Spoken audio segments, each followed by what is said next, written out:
Hello and welcome to the All Things Fungi show with your hosts, Max and Nikki, the founders of All Things Fungi Festival. This podcast will bring the festival to you, so sit back, relax, while we meet up with some of the leading mycologists, artists and musicians that have a bit of an obsession, like us, with all things fungi. Welcome to episode 1, where we look back over last year's festival highlights. We're also going to be speaking with Ali from Lion's Den Mushrooms, where he talks us through one of his umami recipes. And finally, we chat to one of our favorite people, Ali The FUNgi Guy. We hope you enjoy this episode. So our producer has given us a list of questions to answer about last year's festival. So, Nikki, first question, what have you got for me? First question is, can you share a heartwarming story of how the festival brought people together or forged new friendships? Yes. So there was a particular mushroom which actually was brought onto the festival site. It's a red cage fungus or Clathrus ruber, which is pretty rare. So not everybody comes across this mushroom. And I believe Susie brought this on site. And this was being passed around in the woodland stage in the evening by the fire. And if you know anything about this fungus, it smells pretty repulsive. So it was just hilarious to see all these people with their noses in this box, sniffing this mushroom, just going, oh, that's disgusting. And lots of people getting super excited about this particularly odd and rare fungus. So yeah, easy one for me. Easy question. And it brought all kinds of people together. So, everybody converged on that, didn't they? They did, yeah. It was just really nice to see all these people meeting for the first time and just sharing this moment and getting excited about this fungus. It was incredible. So yeah, new friendships were made by sniffing a particularly gross smelling fungus. And I can remember the smell. It stays bad. With you. It's so bad. So a question for you. Did any artists or craftspeople stand out with their mushroom-inspired creations? Absolutely. There is a couple, actually. One of the first ones is Rob Bentley, who is a spray paint artist. And he basically, somebody brought their, I think it was a Mercedes, onto the site and asked him to do a spray paint on the bonnet. And Rob did it, a UV spray paint of mushrooms. And yeah, I think he really enjoyed that.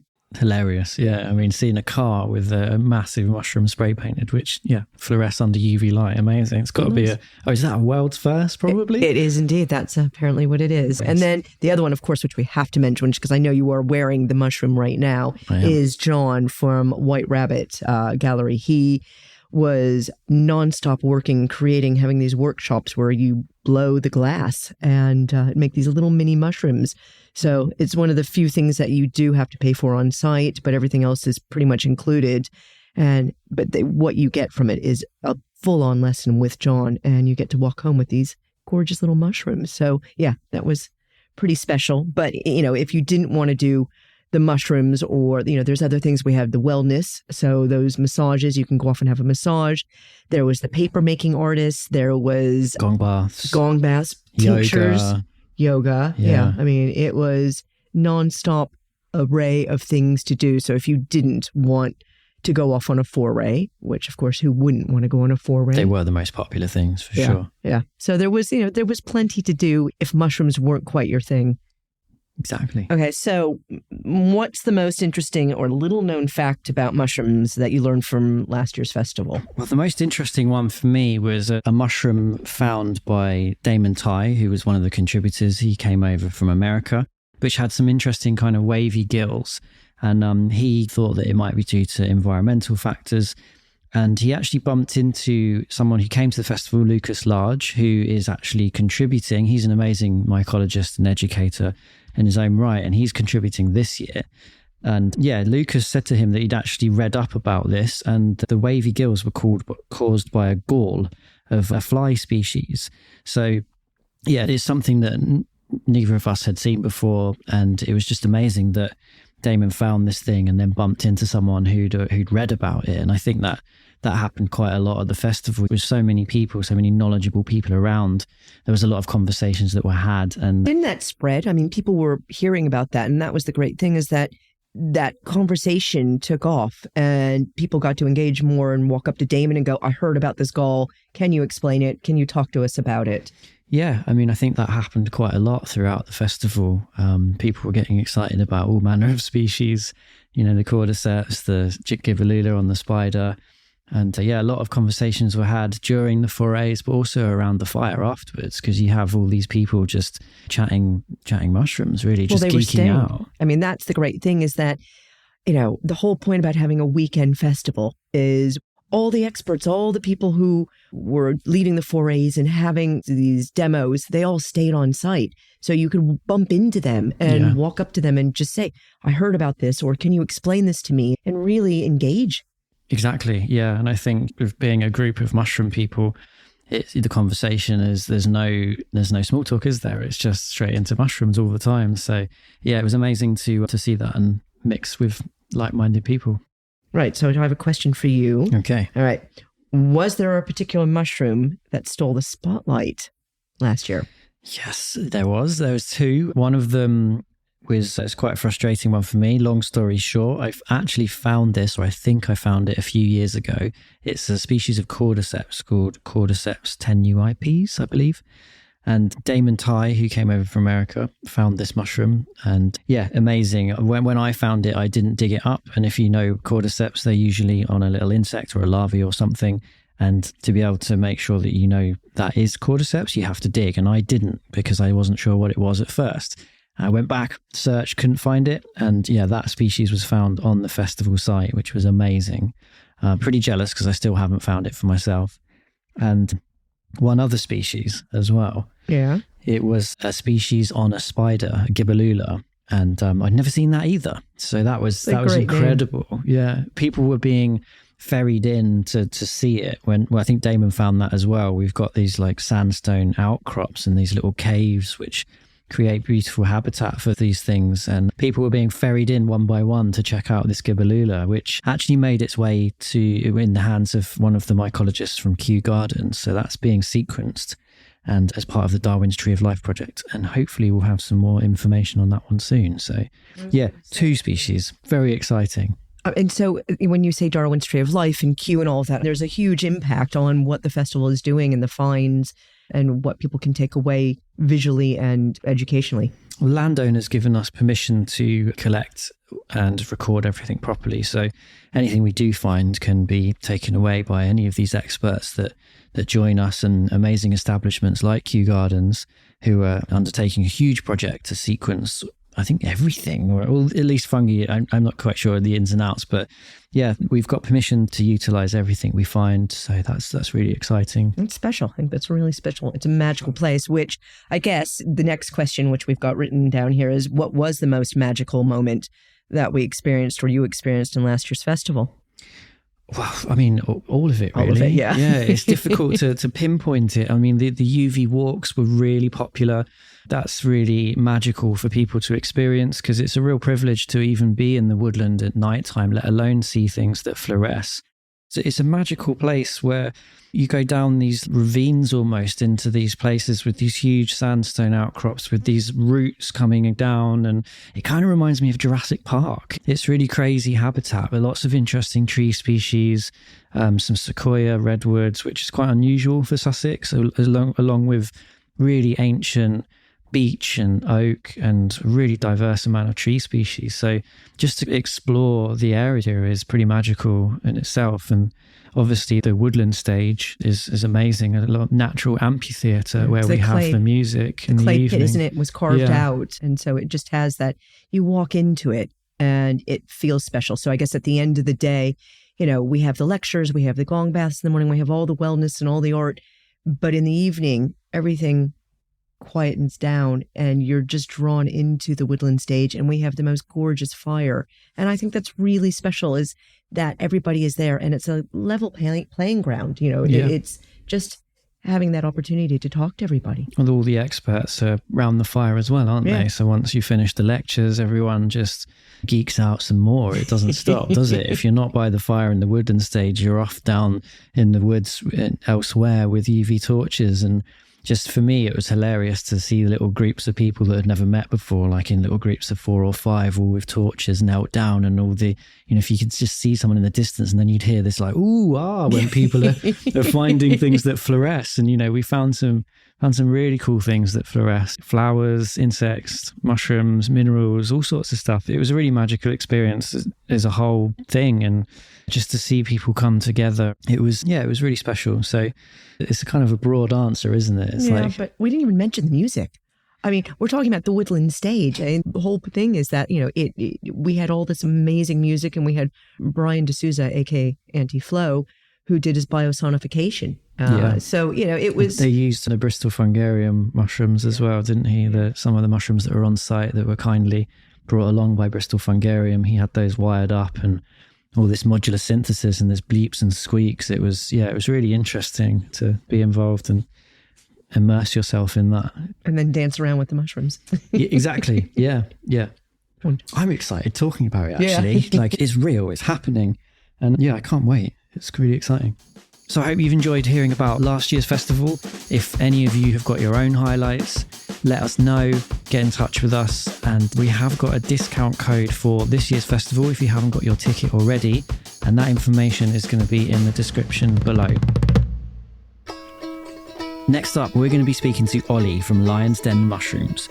Ollie and his partner Lauren are launching a beautiful and tasty range of umami sauces, and we're going to hear about a mushroom-infused hummus recipe.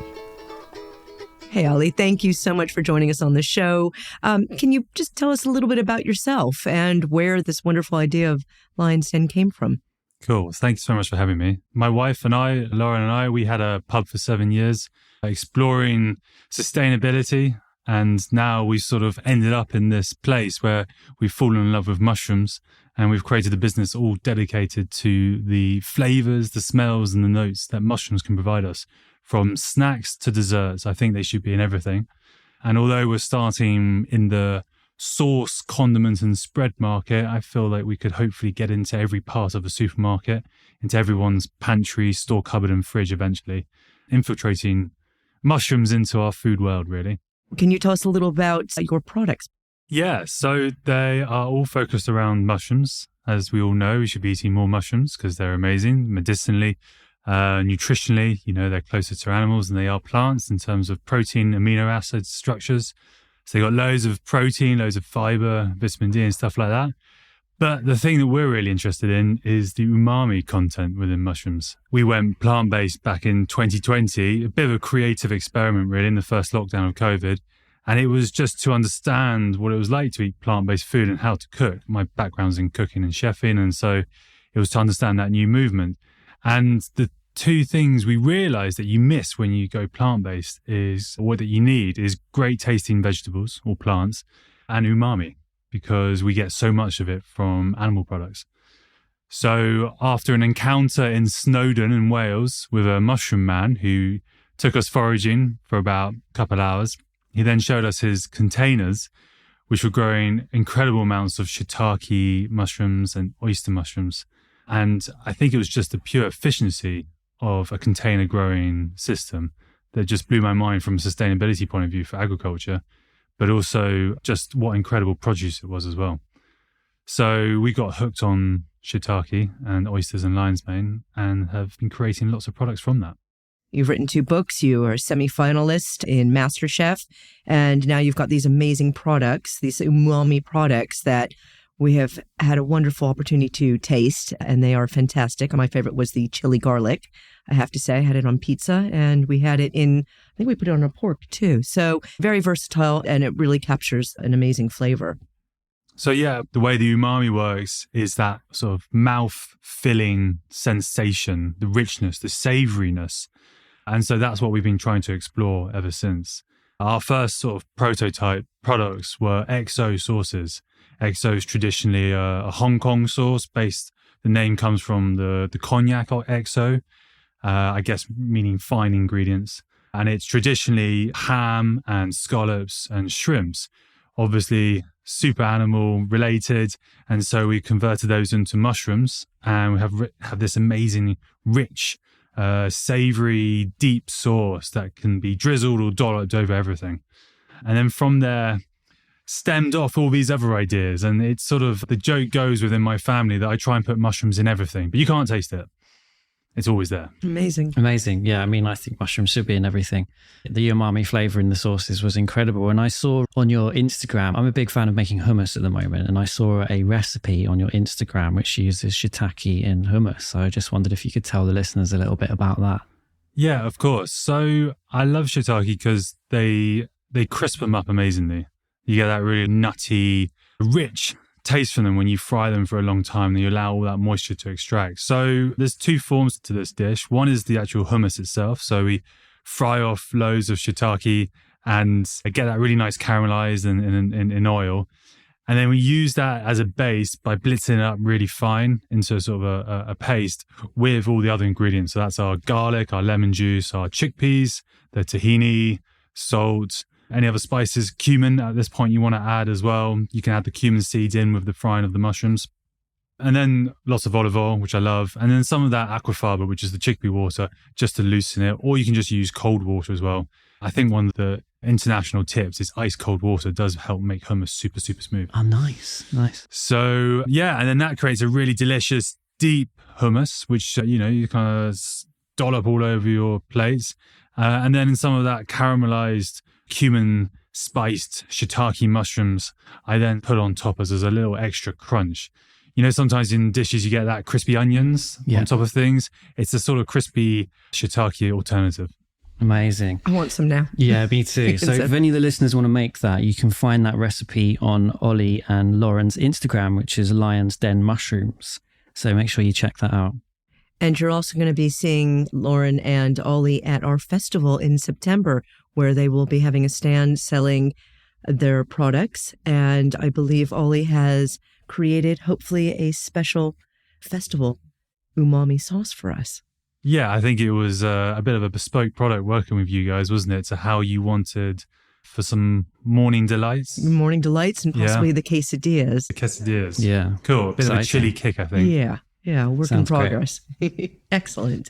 So you have a crowdfunder live at the moment for your products? Yeah, the crowdfunder's live, which is great. I mean, I always love them because you get immediate response and just get that momentum going.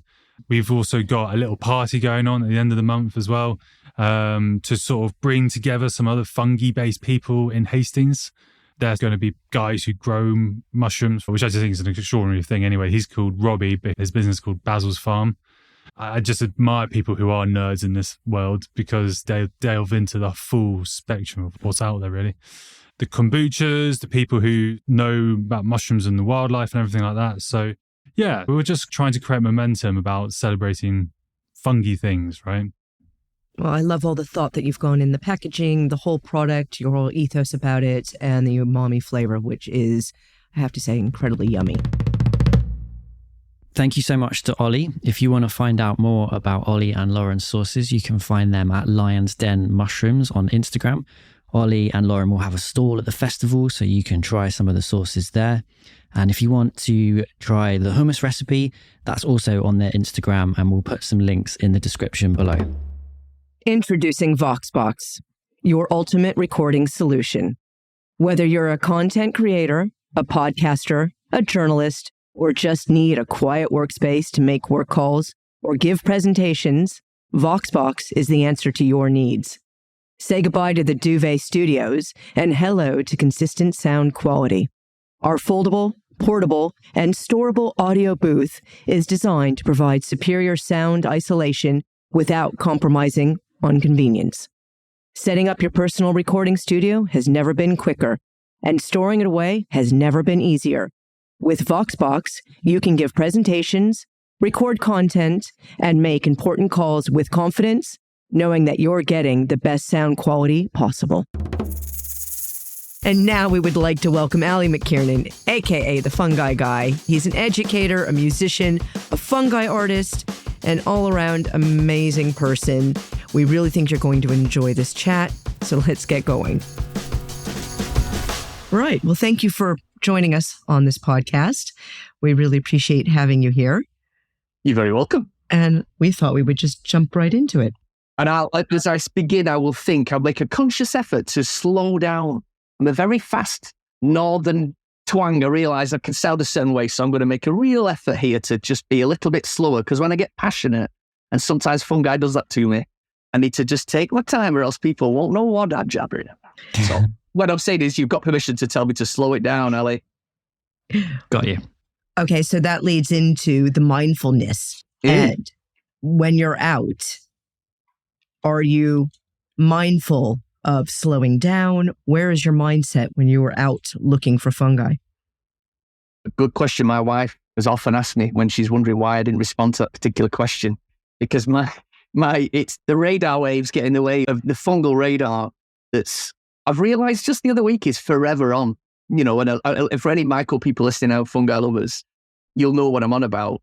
And I kind of shut down a lot for the winter, just as a kind of, thing about fungi being on radar when I'm out and about. You've set me up there, so I'm gonna respond, Nikki. I shut down for the winter and I enjoy that because I've got other pleasures and I need to I do fungi, but within the home. It's a nice break because it's quite a full-on period for me. The boom period, which in England, of course, is autumn.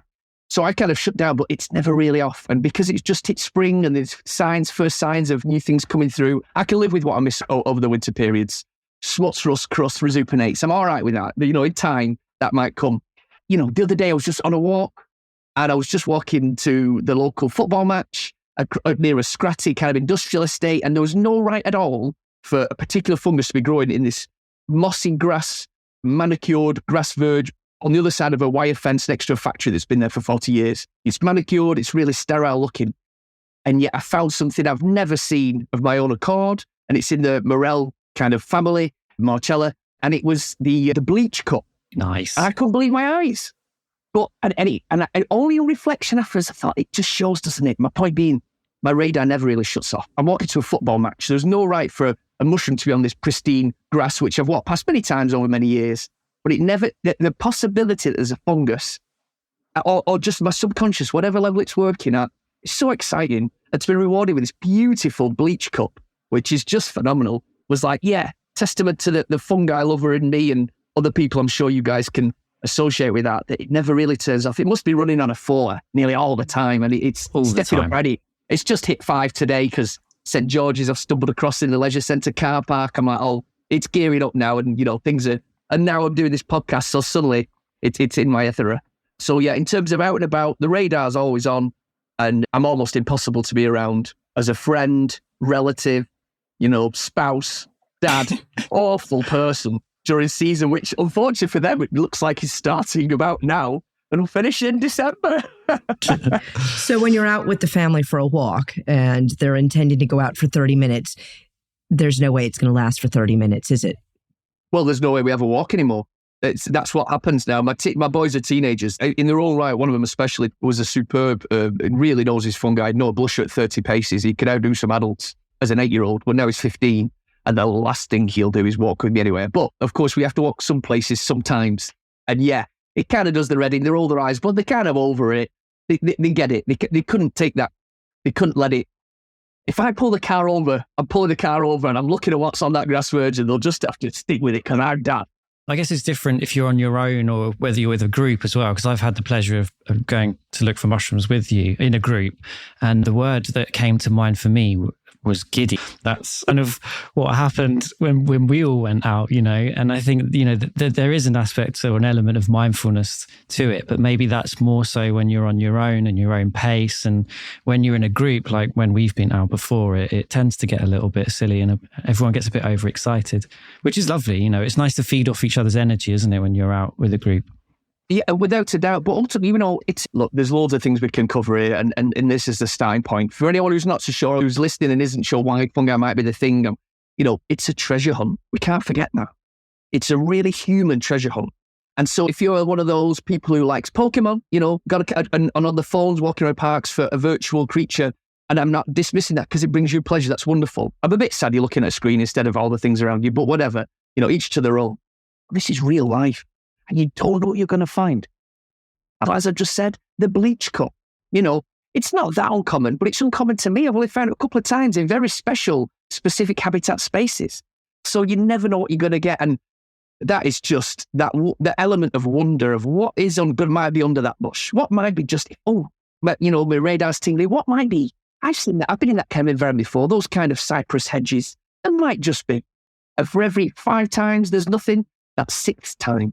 That time where so you are rewarded, those are beautiful gains. And, so yeah, it's giddy on my own, but more giddy with people, because then I get to say, look and show off again. I know this is all. Say, no, I don't, whichever it is, whichever it happens to be. Do you have, I know when Max and I went out, there was it a bracket that you had watched for over many years? And this story. Yeah. You're bringing this up. Okay, yeah.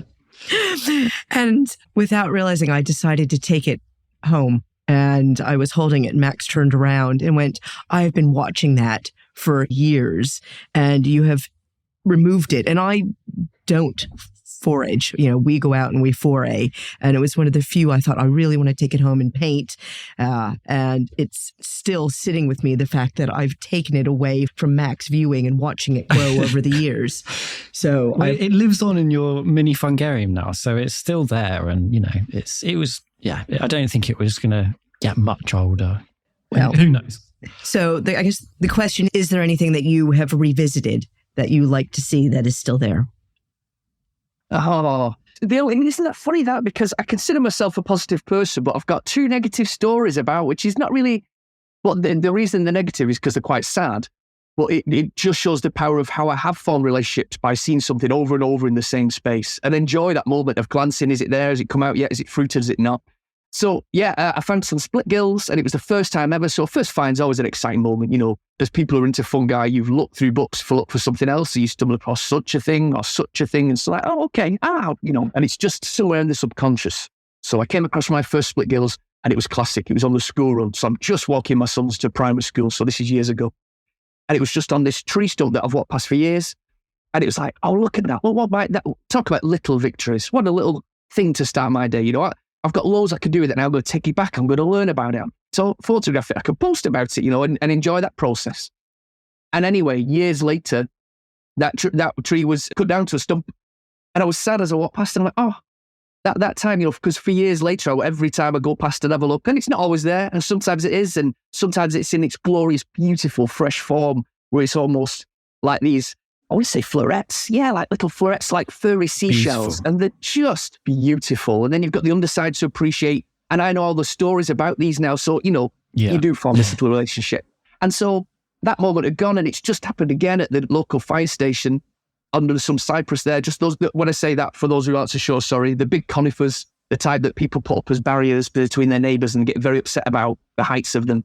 And there's a beautiful lepiota, one of the big guys. It's got an imaginate, sorry, I'm being boring, but it's got this really unusual base to it and massive scales. So at first, for years, I thought it was something. This is all part of the journey. I've got to tell you this. So I used to cycle to work, and it's a good 10-mile ride into the centre of town, into Cheetham Hill where I work. And so all these grassy verges, for years and years, I would learn what might come up in certain spaces. And of course, there'd sometimes be surprises. Again, another woohoo moment. Yeah. But with reliability, you would get 1 or 2 fruitings of these beautiful big white mushrooms under this cypress tree. So I remember trying to find out what they were.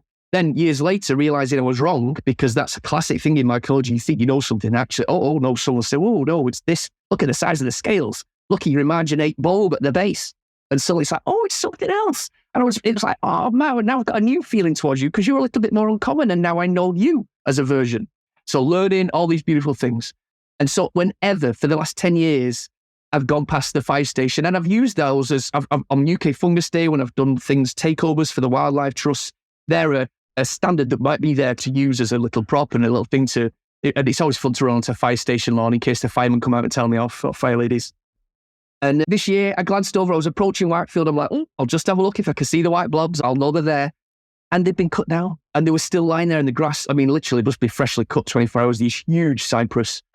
And obviously, there was a pound of like, I had a little relationship of, just a little, well, there they are.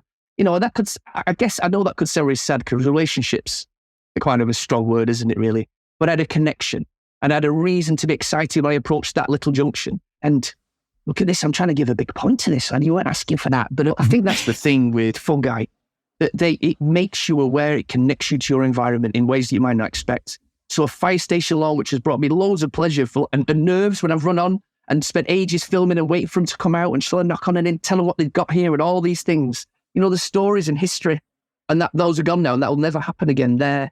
And I know that's life. I'm not angry about that. It's, I'm sad if they didn't, I'm sure they had the reasons. I hope it wasn't just because they have little vegetable gardens and stuff. So, I'm not a bitter, angry person like, you ruined my relationship. It's just to answer your question. And I'll try and make my other answers shorter than this going forward. Yes, I have had stuff, and I'm sure there are many others that I can think of. But there's a good example of two relationships when there is a bigger meaning. Only when they're gone do we really appreciate just how much we love them, maybe. That's it's quite lovely. deep, isn't it? That is very deep. I wasn't expecting that. Neither was I, so that maybe there's a bigger picture. I appreciate things while they're here. I'm sure we're quite good at that as a nature kind of bunch. On the split kill subject, I never really see them on wood. I only ever find them on the sort of the hay bales in farmers' fields, the black wrapped bales. So it's quite. I very rarely find them in the woodland. But and also with the trees, I guess that they'll be mulched and then turned into food for other fungi. I guess that you could look at it that way. Yeah, this is it, and this is it. And it was going to take on a new kind of whole set of decomposers and whatever. That does say a lot about me and you, Max, perhaps, because I only find them on wood, which is available and within my realm of what I do. You must be striding across fields to peep into hay bales. Oh, 100%. That's what I think. 100%. Yeah, if I see a hay bale, I'm over to it. Yeah, that's really interesting. That so you would do that, and I might if it was convenient. But I love the convenience of fungi. As in, I mean, don't get me wrong, I do go out my way quite often. It's a big part of everything I do. But I love the accessibility of fungi. I've got many themes I can share with you today. Why I like fungi. Well, that's another one. No, I love it. Yeah. I mean, you two went to Scotland together. We did. I had the pleasure of hanging out for a few days in Scotland with a group of lovely people and some very knowledgeable people. And that was an absolute honor to be invited. I mean, I obviously, I look up to Ali and I look up to a lot of the people that were there, and it was lovely to meet lots of those people. So yeah, it was a really good trip. We found some amazing things. Yes, we did. And someone who knew we were meeting said it was like Avengers Assemble. And I really liked that because there was some big, and I don't necessarily include myself as one of those. I feel like more of a hanger-on. But yeah, there was some big names. There was some wonderful things. But look, we all had our things to offer to the group, and it was made for a great dynamic. Yeah, we did see some beautiful things. Scotland could offer that. I was trying to think about my favourite find from that trip. I don't know. Did you have a favourite find from the trip? Is there anything that stands out in particular? Do you know what? I'm rubbish at that. I'm awful. No, I can't. Off the top of my head, no. I love I tell you what I love. Oh, I'll tell you in a minute. It's not like me to remember the Latin instead of what they're called. Spikes. The spikes. Yeah. Because I never see spikes in England. So to get a range of spikes, and there's one that's kind of almost a kind of fluorescent neon pink veil remnant. That's just outrageous. But with this, against this copper colour, it's not the copper spike, it's something else. And I think, for those of us who don't know, what is... Oh, the common name for them is spikes, right? And is it just spikes? Gomphidius. I think there's one that has a relationship with the bovine bolete that I see in Ashdown, I believe. Yeah, that's right. So that's the rosy spike. And rosy spike, yeah. If you ever see the rosy spike, it will have, or must be feeding, I think, the mycelium. It's a parasite, isn't it? Or perhaps mutualistic on the bovine bolete, which is pretty cool. Can you remember the one that smelled like artichoke? We all thought it smelled like artichokes. There were some interesting smells in some of those species. Do you know what? We'd be better telling. I'm better telling stories that I've told before because I'm being asked. I've got a rubbish memory, but I'm quite good at remembering lots of fungi things. Which again, many reasons why my wife could be very frustrated if I go to the shop, forget the milk, but remember this weird fungi that reminded me that I saw once in a pavement or whatever. So you're asking me a question. I think I found that mushroom and I had a specific smell in mind. And then you absolutely nailed it when you said artichoke. And I loved that's what it was because we all went, yes. There was a lot of us all going, oh no, I get this and I get this. For those that don't know, again, smell obviously is a very subjective thing and it's a huge part. And whenever I lead forays, smell's a wonderful moment because you'll pass something around and the first time it goes around, I like everyone to guess. And then it'll go around again once out because if you plant a seed, you can't not smell anything else. Pass it around and then you get. And when I've told everybody, oh, yeah, I get that. And some people have other things to offer, quite rightly as well. But I've never known a trip where more people had different ideas. And because we kept meeting stuff we did that wasn't written in the books about. Not that every species was new, but we all were so inexperienced finding so many unique fungi to us as individuals, because we're all from down south or from England, thereabouts, that so many new species that we haven't had the pleasure of smelling before, that we were just throwing out whatever we thought. And they were all conflicting. And that was quite funny in its own right. I remember that we very rarely agreed on much, but the artichoke, you're absolutely right about. Well, I remember being at the festival and everybody was hunkered down and in this circle leaning down. And I looked in And it was, ooh, you've got to smell this. It's really awful. Look at this. And there's not many places that this can happen, and you draw more people in. So it must be a mushroom, associated with the mushroom, because if you're all leaning in going, this smells of spermicide, then it's spermatic. Spermatic, that's it. Sorry. Yeah. The spermatic smell. It's like, come and smell this really awful smell. That is a crowd pleaser. We're talking big highlights at the festival there. The smell that funk you up. The smell that stuck in my mind was the Buckwaldo Bellitus lignicola. You remember that one that was in the rope swingy bit? This smells a bit like Fanta. That's insane. That was one of the highlights for me. That's a cool one to tick off the list. And yet that's not documented as smelling of that, because the first time that I was told that by Jesper Launder, our friend who was there, and I'm sure his name will come up again, he planted that seed and you can't get past it. It doesn't necessarily say that in any of the books. I mean, it's a rare mushroom, it's not found much at all. So I love that we've got that planted, and I've met it a handful of times. I'm fortunate in the same spaces every time, I don't meet it down here. Are they recorded, the smells? Are they scientifically recorded? Because everybody has such a different olfactory, and it's one of the first senses that I believe from memory is the smell. So is there a way of recording it so that everybody understands what it is, references it? Do you mean recording in literature or recording like colors? I mean, you've got colors recorded. You have the names is a smell put down next to it in a way. It is on some, isn't it? It's part of... there's a lot of... if there's a distinct smell, it will be in the literature. If you go through a guidebook. Like aniseed, isn't there an aniseed one? That's really important. Aniseed funnel. There's I like the little Cortinarius that smell like the Pelargonium webcap.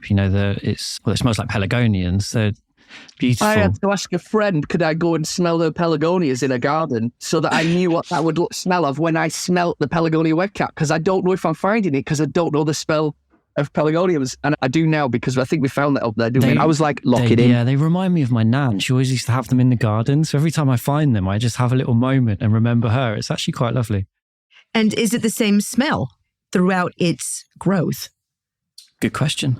I would say yes, but certainly in terms of strength, and from my experience, the strength might change. And there is some kind of overlap where you can go into other spaces, like a classic one, St. George's. I've just picked some now from the Leisure Centre car park. And the main one's cucumber that people say, but there's some real overlap for me. If you pick lots of things, I can't help but picture things as a Venn diagram these days. And then right slapping in the centre, you've got the cucumber. But over to the left there, some people say kind of soapy. And to the right, some people say mealy, a little bit like the spermatic thing, and I'm not convinced, but I can see why people would say that. I even get a little bit of kind of putty. I get a bit chemically. It's not the nicest smell for me, to be honest, that mushroom. But the Miller one comes off as... The Miller is very spermatic. Yeah. Or mealy. If for anyone that doesn't know spermatic, it smells a little bit like semen. Which is why it's a real crowd moment. You've got to judge a crowd if you're going to announce that to them, a group of people with you. You've got to judge that people are going to, laugh it off. And I mean, there's always repulsion, and in its own right, that's fun, isn't it? But yeah, loads of words. Farinaceous and flowery. That's why it's called the Miller, wet flower, because that's why it's known as the Miller. I'll just tell you my favourite smell that I've never yet... There's two, actually, if I can remember the other one. But the one that I've read about, and it's unlikely I might ever meet this mushroom because it's one of the paradoxa, it's one of the stranglers. There's something called a powder cap strangler, and it's a parasite that takes over its host. The host grow halfway up, and then it will continue and burst through with its own head, its own fruit body head, the cap part. Wonderful. And it's a pretty rare mushroom. I've been very fortunate to find it, and a relative of it that's even rarer. And I've read in the British Mycological Society, one of their little booklets, I think they send 4 times a year or twice a year they send out a book. And some guy found one that's ultra rare, maybe only once, or maybe never recorded. He knew he had some. And do you know what he said the smell of? If I've got this right, I'm sure it was this mushroom. He said it smells of a room that's been smoked in the night before. A cold smoke, he described it, and then in brackets or whatever. And I just thought that was the most marvellous. And, how specific thing is that? Maybe very specific to him. There's one that smells like bed bugs, right? So... that's a strange one for me. I guess maybe bed bugs was something that you would smell a little bit more, in times gone by. But yeah, as a reference point, that's probably why. For me, it's the oiliness is what it is. And ever since someone told me chip pan fat, the chip pan oil, or a chip shop. I can't get past that, and they're absolutely bang on. There's a few that have got that oiliness to them. But yeah, that's... Don't ruin chips for me, please. Hey, it's not ruined when you find out fungus. You go, great, chip shops. Yeah. You'll remember it. So yeah, absolutely. Yeah, oak mug milk cap. Yeah. Yeah, but it smells a fab thing. It's just one of the wonderful facets of fungi. Well, you touched on the BMS, the British Mycological Society. You were awarded the Fungal Outreach Award from them in 2022. Yeah, often. I was, and that was very, I don't know if I've ever been awarded anything before, and I kept it quiet for a bit because I don't know whether I shared it in the end because I thought, it might be nice for people to see I've been rewarded for my particular style of outreach or whatever.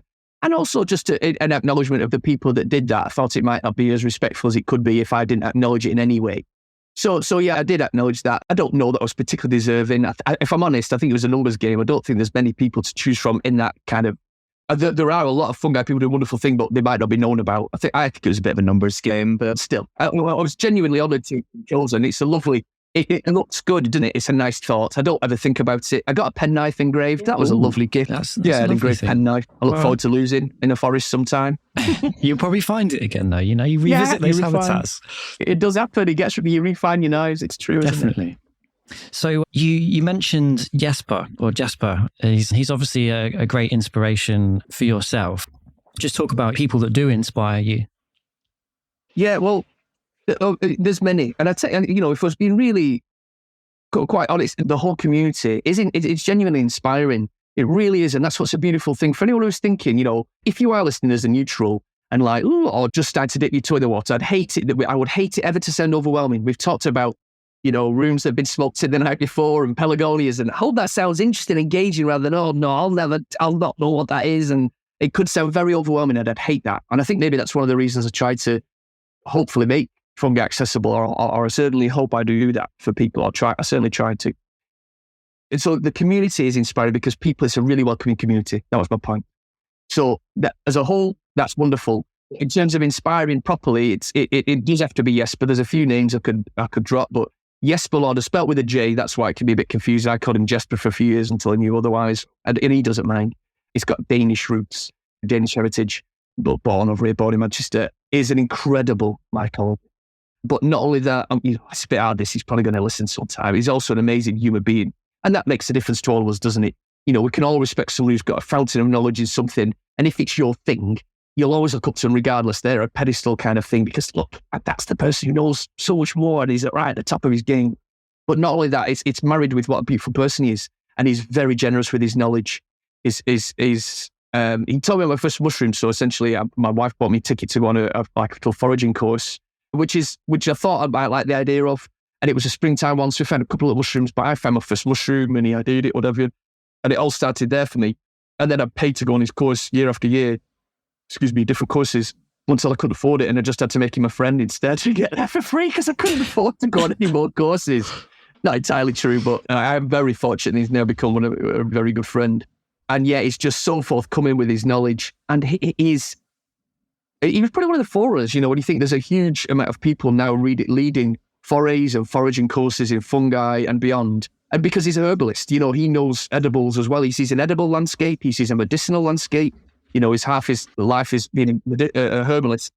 But fungi, like it is for most people when that's the hobby, even if you have 4 hobbies, I bet fungi is the main one. I would like to hear if anyone's got more, 4 good hobbies, if anything's bigger than fungi. I would be very interested if fungi is one of them, that it's not the main one. It takes over, doesn't it? I think, it's such a vast subject, and it is, it can be done, like you say, you can do it on the way to work or anywhere you are. There's potentially fungi around if there's organic material that's breaking down. So I think, and being such a vast subject, it's endless. But it leads to other things. And I've heard you've mentioned this before. It's if you're looking at the mushrooms, at the fungi, then it's associating with the trees that are nearby. Because if you're looking for a specific mushroom, you should know the tree. There's the birds, the insects that are associated with it. It all is that symbiotic relationship that can help you identify the fungi that you're looking for because of it, and be better acquainted with how to find it. Because if you're going out with Jesper and you're looking for truffles, what tree do you go to identify to get that truffle? Yeah, absolutely. And this is it. The bigger picture, the joining of the dots, as I've said before, a friend said once, and it's like, yeah, joining all those dots, especially fungi when we're talking habitat. Its conditions and its habitat. That's a great starting point.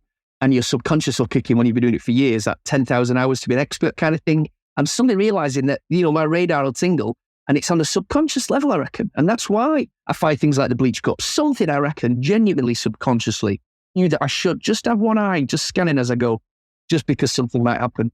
So yeah, Jesper was, what I was saying was these, he was one of the forerunners. He taught some people that are teachers now, including myself. There's quite a few of us, but we were all on one of the same courses, I remember, many years ago at Delamere Forest. But he'd been doing it, he's pre-internet. A lot of us have learned, I'm generalizing, so forgive me for those who have been around for a long time, doing this for a while. But, there's a lot of us in this last 5-10 years boom, really got into it through Facebook. Obviously that's a huge space for this too, sharing space community-wise. He was doing this pre-internet since he was a kid. So he did this from books and library books and identified since he was a child. So you think of how many hours he's done, and it got its hooks in then. So that incredible wealth of knowledge that comes from experience. There's no substitute for that, is there? We know that in lots of things in life. And that's why you can't all respect, because he's been there and seen it and done it. And he won't pretend he's seen it all. Of course he hasn't. He finds new things every year. And that's exciting. That a guy who has met tens of hundreds of thousands of fungi and handled and taught them and knows how to teach them because he has understood them so well, still finds new things. That's hope for all of us, isn't it? And so, yeah, there's so many levels to respect a guy like Jesper on. And he's very modest as well. He found one, I went to see him last week and we're just chatting whatever, and it came up after a couple of days, this, that, and he was just trying to pin down. He'd managed to find a little something. It was a little inocebe, a little fibre cap. He thought, go on, I'll give it a go. They're well known for being hard and you'd often need a microscopy. So yeah, I don't ID them. I can maybe ID a couple because some fungi require microscopy, and even then it can be tricky. Some people love that, and that's wonderful, isn't it? There's a wormhole, I'm going to do fibre caps. So he thought, I'll give it a go. What else am I going to do with time right now? And he took that time over it. This, that, and the other. Could work it out, and he had all the best keys. He even knows of one of the women who wrote the key about it. He sent her a message. She said, let's have a look. Before you know, it's gone off sequence. It's new to science. And he's off like that. And it was just on some grass verge.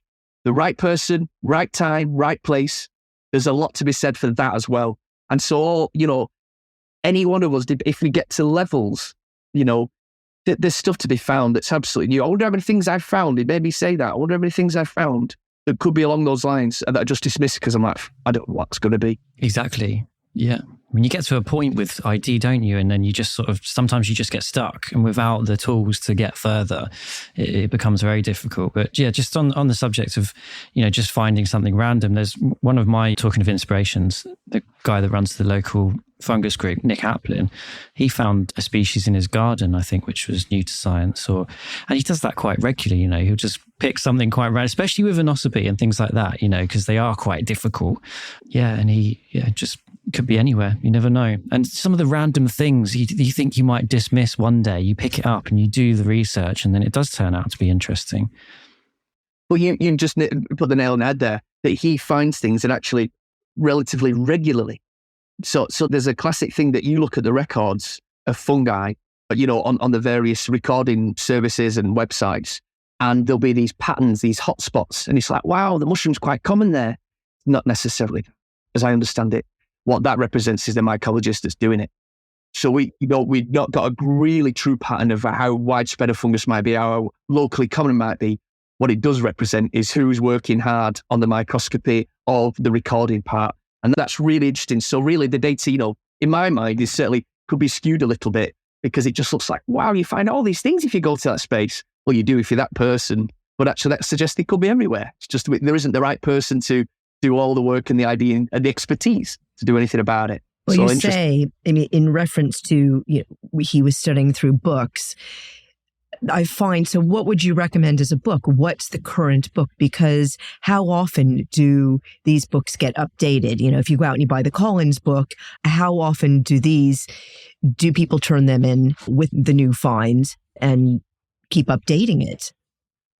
Really good question, that. If we're talking, are you talking like at a beginner level, someone starting out and just wanting to make sure they can give it a bit of a try? Yeah, I think for beginners, what book would, be recommended for a general book? And then, and what's your favorite book now? What would be your fungi go-to book? In terms of ID, because I've done a little video on this because it's one of the most frequent questions, which is great, of course. And I want to be able to respond appropriately for the person.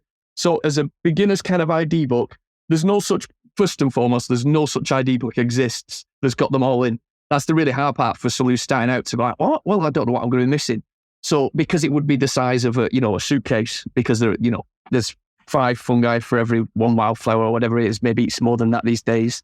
There are thousands, approximately 15,000 macro big species in this country alone. And you can't put them all in a book, and you haven't got the room for all the photographs, for all the different angles to get the ID. So already I've made that sound complicated. Here's the thing. There is a lovely little book, and I consider it like my little Bible of the woods, and it's Collins, and it's the blue one. So is it Mushrooms and Toadstools of Great Britain? Of Great Britain, yeah. And that's just, it's really dog-eared, and it's dog-eared, even though it's my second copy, because I lost the other one underneath some pine trees in Formby once looking for fungi. I left it behind. Did you put your name in it? So if somebody does find it, they can return it to you? No, because I'm an idiot. Because I'm foolish, and I haven't done it in this one either. I don't think. But that's a great all-round kind of guy, because for me, it's got the common name and the Latin. It's got just enough pictures to get you there, and it's simple enough text to understand. The higher up, the more you escalate into other types of text, it can just get a little bit more scientific talk, and the wording can be a little bit overwhelming. Certainly is for me at times, more specific terminology is used. So that would be a great starting point, is what I'd say. If it's edibility, there's other ones. Roger Phillips Mushrooms is a good one, quite big, as is John Thingy, the River Cottage Guy. And it's done with great humour. John Wright. I've heard of that one. Yeah, I heard that's good. Yeah, it was the first book that River Cottage decided to do. They've done a whole tome of books now, loads of different, themes and wild booze and this, that and the other. And Mushrooms were the first, and he did their mushroom book. It's written with great humour, which is lovely. And it's only, it's very small spread, but someone starting out foraging, if they care about eating fungi, that's a good one.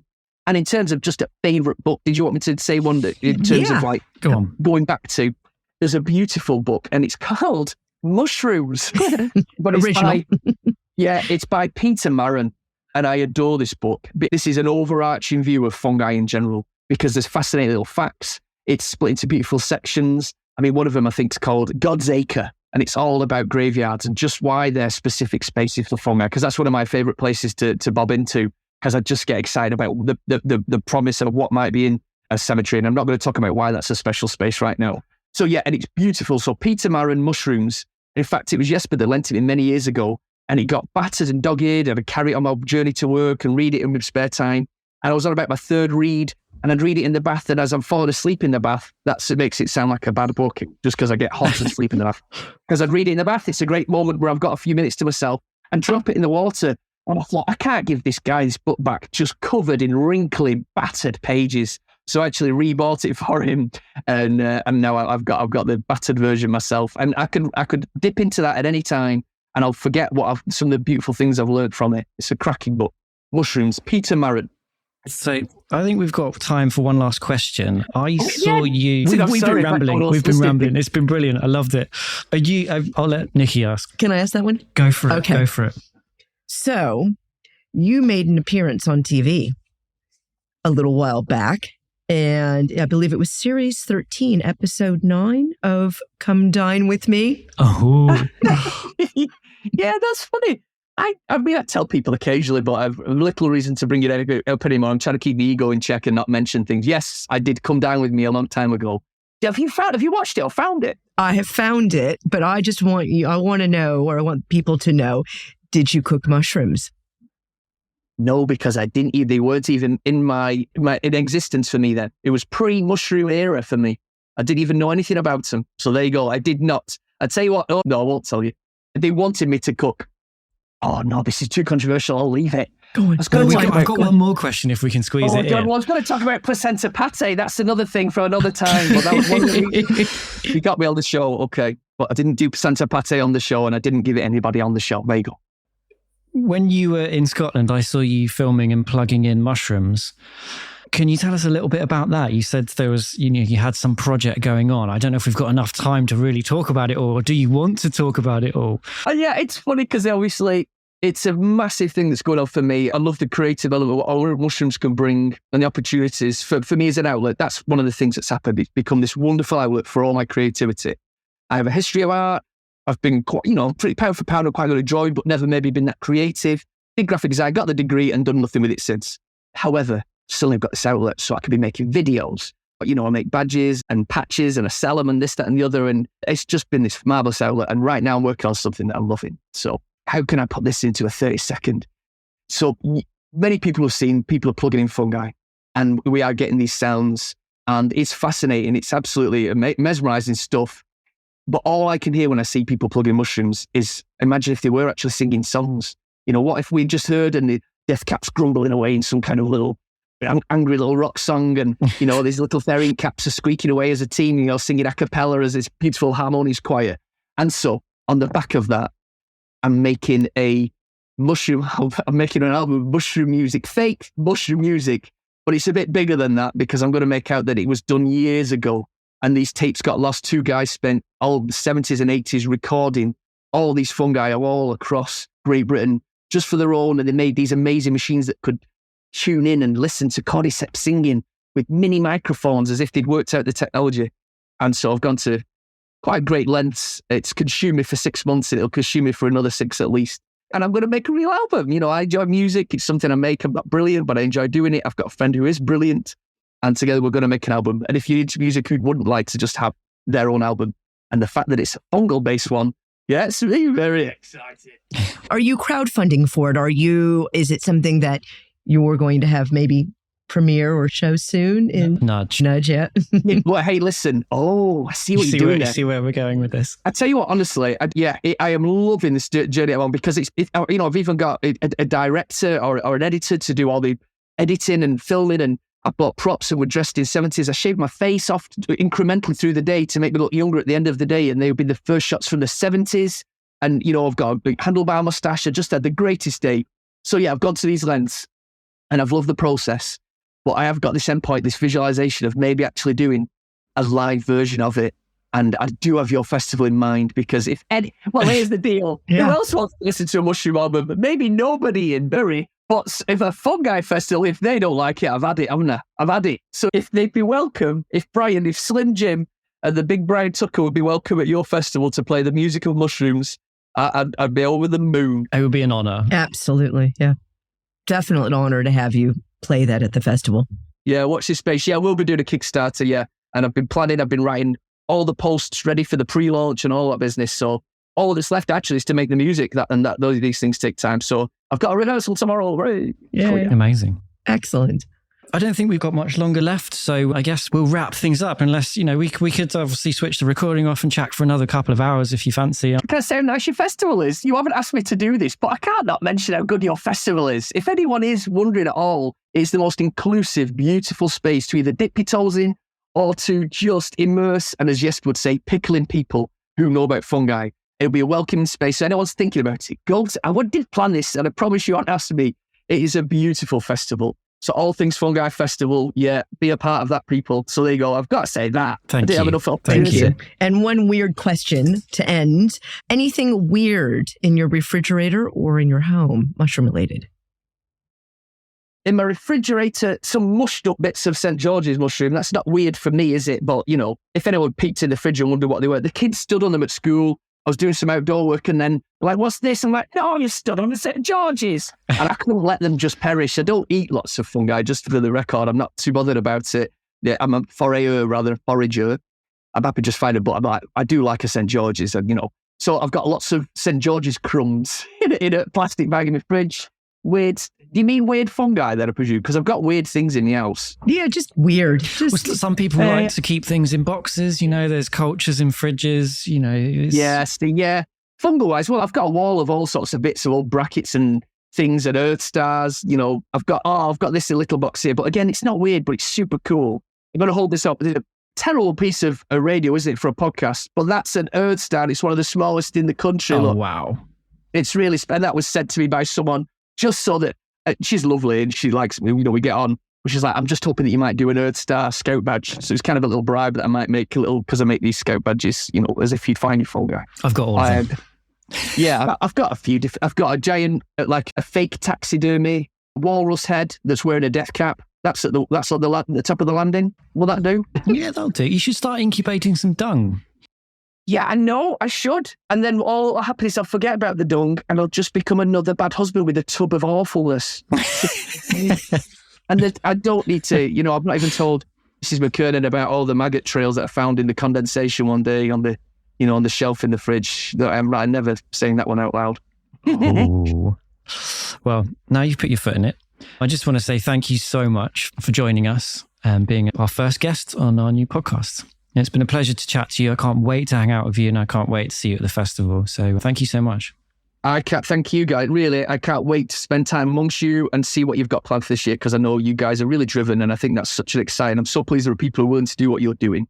I didn't think I was a festival person, and as much as I'm not a massive social person, I'm just saying this because people might be able to relate. I think it's important to do. I can do it. I can do it really well, actually. I'm quite good at getting on with people and finding a conversation starter. There's a skill, isn't there? And I think I'm quite good at that. But I'm not particularly comfortable. So the whole big social element of the festival, I've never really done many as personally anyway. I was like, okay, let's see. But I've got reasons to be there and I'll look forward to that bit. And in fact, it was the most beautiful thing, as I've told you, which is why, because there was no small talk.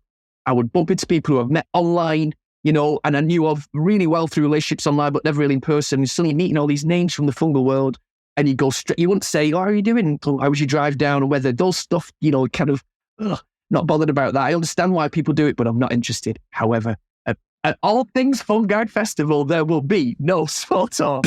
You just say, hey, you posted about that weird little mushroom and pink bits on it. Well, I think, I'll show you on my phone and bluff you off. And I think it is just such a true pleasure to be amongst like-minded people, or people who want to learn and ask you questions, and you'll answer them. And I'll ask other people questions and they'll answer them. Or they won't, and you'll try and work it out together. And it's just a fabulous thing. So thank you for facilitating and putting on such a thing. And I can't wait to see what it grows into. It's amazing for us to create this space where people feel that way. I certainly felt it. I was a bit too busy, but hopefully this year I might not be as busy and I can enjoy and... Well, I'll tell you now as well, I could tell there's a real moral compass there, a real ethical compass. And that, again, people can tell, people know, and that's why it felt like a good space to be in. And people could just tell that's your intention, and that goes a long way, doesn't it? In this day and age, good intentions. So yeah, good job, guys. Good job. Thank you. And we look forward to seeing you at the festival. I'll see you there. See you guys. Thanks very much. Woohoo. You.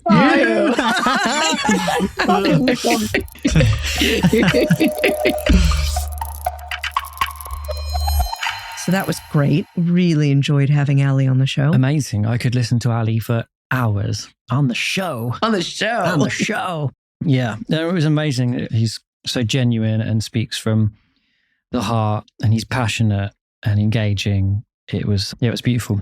Well, it just seems every time we have any conversations with any mycologist, anybody who is interested in mushrooms, it goes way past 30 minutes. It goes past the hour.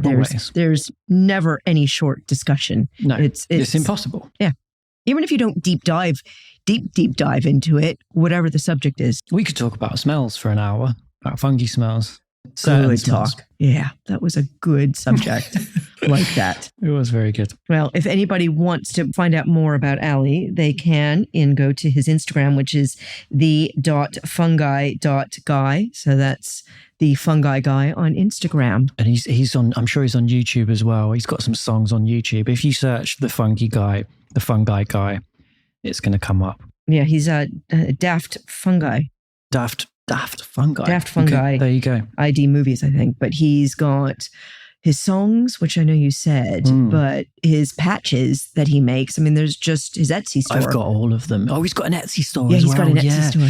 Yeah, search for him on Etsy. I'm sure you can find it if you search on there. Amazing paper mache mushrooms and badges. The bullets. He loves making the bullets. I was asking him about that previously, and that is... Correct me if I'm wrong, Ali, but you did say that was one of your favorite mushrooms, and that's what you love to make, are those paper papier-mâché bullets. Yeah, amazing. Definitely search for Ali. Give him some love. Show him some love. Before we sign off, we'd like to thank today's guests. If you like what you heard, you can join myself, Nikki, and a whole host of fungi fanatics at the All Things Fungi Festival in September the 13th through to the 15th in Sussex, UK. You can find more information in the links below, along with a discount code to the festival. Don't forget to like and subscribe, and we'll see you next time.